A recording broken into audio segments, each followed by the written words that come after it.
Buon pomeriggio e ben ritrovati. Non esiste un codice comportamentale inderogabile che regoli il galateo del gioiello.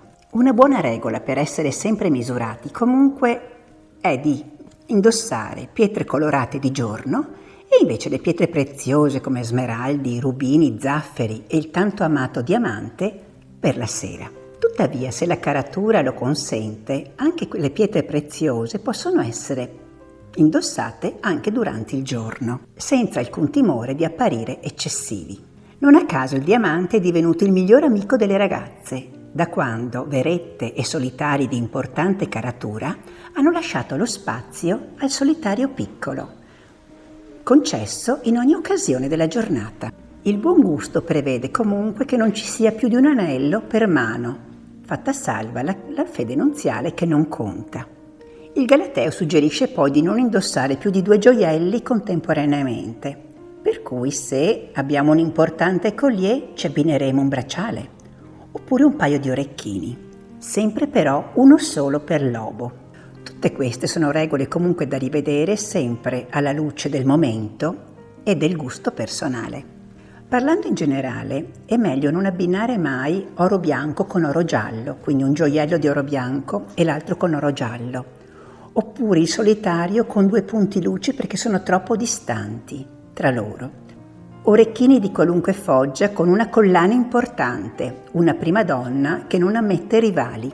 Torna di moda la spilla, anche grande e di fantasia, ma mai sulla pelliccia, né vera e né ecologica. In occasioni poco felici, come i funerali, non si indossano gioielli, mentre per celebrazioni e visite ecclesiastiche si prediligono le perle, sia per la naturalezza della loro origine che per il colore bianco che simboleggia la purezza. Una sposa poi non dovrebbe mai indossare gioielli, sono eventualmente ammessi 2 punti luce per orecchini oppure un semplice girocollo. Quel giorno la regina deve essere la fede nuziale, unica protagonista indiscussa della scena. Alle signore in lungo non è concesso portare l'orologio. È preferibile non indossare gioielli in piscina, al mare oppure quando si praticano attività sportive. In materia di gioielli l'uomo si concede come unica vanità un bell'orologio di marca. Non va comunque considerato come un gioiello, come non lo è la fede nuziale oppure la chevalier, che è l'anello simbolo di appartenenza ad un casato. Un tempo si portava nel mignolo perché serviva per sigillare le lettere. Oggi è tornato di voga sia per l'uomo che per la donna, ma lo stemma di famiglia ha lasciato spazio alle proprie iniziali. Se un uomo è nobile e ammogliato, dovrà scegliere quale dei 2 anelli indossare, mai comunque tutti e 2 sulla stessa mano. A una camicia con polsini doppi vanno aggiunti i gemelli. E portare una bella giacca con una bella cravatta, l'uomo può metterci anche il fermacravatte. I gemelli poi sono un pezzo indispensabile per lo smoking e il tight, ma danno un tocco anche un po' ricercato nell'abito elegante per le occasioni importanti.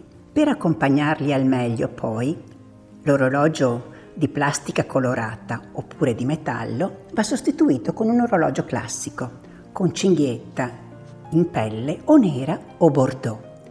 La cinghietta di metallo, anche se d'oro, è solo per la giornata.